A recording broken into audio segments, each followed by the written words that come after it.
লিবিয়ার চলমান ক্ষমতার দ্বন্দ্বে নতুন মোড় আনতে যাচ্ছে পাকিস্তানের সঙ্গে খলিফা হাফতারের বাহিনীর অস্ত্র চুক্তি।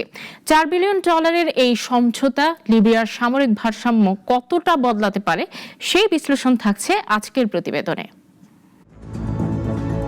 লিবিয়ার রাজনৈতিক ও সামরিক বাস্তবতায় বড় ধরনের পরিবর্তনের ইঙ্গিত দিচ্ছে নতুন এক অস্ত্র চুক্তি।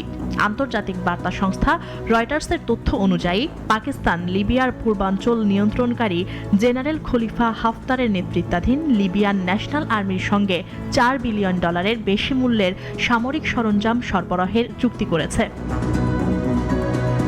এই চুক্তির আওতায় পাকিস্তান ও চীনের যৌথ উদ্যোগে তৈরি 16টি JF-17 যুদ্ধবিমান এবং 12টি সুপার মুশাক প্রশিক্ষণ বিমান কেনার কথা রয়েছে। পাশাপাশি স্থল, নৌ ও আকাশপথে ব্যবহারের বিভিন্ন সামরিক সরঞ্জাম অন্তর্ভুক্ত থাকবে। চুক্তিটি 2.5 বছরে বাস্তবায়নের পরিকল্পনা রয়েছে এবং এর মোট মূল্য $4.6 বিলিয়ন পর্যন্ত হতে পারে, যা পাকিস্তানের ইতিহাসে সবচেয়ে বড় অস্ত্র রপ্তানি চুক্তি।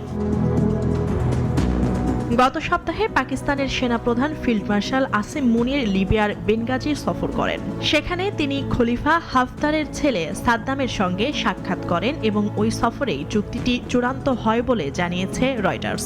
এক বক্তব্যে মুনির বলেন, সশস্ত্র বাহিনী একটি রাষ্ট্রের অস্তিত্ব রক্ষা করে।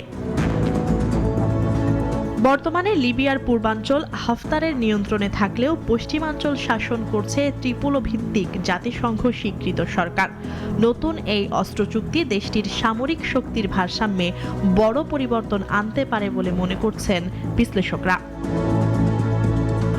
2011 সালে গাদ্দাফির পতনের পর থেকে লিবিয়া বিভিন্ন আঞ্চলিক শক্তির প্রক্সি সংঘাতের কেন্দ্রবিন্দুতে পরিণত হয়েছে। পাকিস্তানের এই পদক্ষেপ লিবিয়ার সংঘাতকে নতুন মাত্রা দেবে কিনা সেদিকেই এখন নজর আন্তর্জাতিক মহলের। মুনিয়া চৌধুরী, নাগরিক।